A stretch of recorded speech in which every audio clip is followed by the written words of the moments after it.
Certaines églises prétendent croire en la Bible, mais leur interprétation est toujours filtrée par les traditions qu'elles ont elles-mêmes établies. C'est la tradition qui l'emporte en cas de conflit entre la tradition et l'enseignement de la Bible, ce qui revient à nier l'autorité de la parole au profit de la suprématie des responsables d'Église. Sur l'essentiel, la Bible est très claire. Il n'y a aucune ambiguïté concernant la divinité de Christ, la réalité du ciel et l'enfer et le salut par la grâce, par le moyen de la foi. Sur certaines questions de moindre importance, cependant, l'enseignement des Écritures est moins clair, ce qui conduit naturellement à des divergences d'interprétation.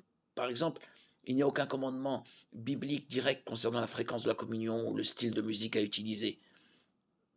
Des chrétiens honnêtes et sincères peuvent avoir des interprétations divergentes des passages concernant ces questions secondaires.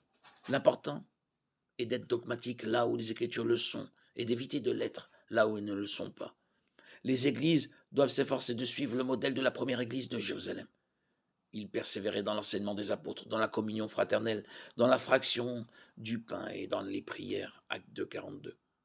L'église primitive était unie parce qu'elle était fermement enracinée dans la doctrine des apôtres.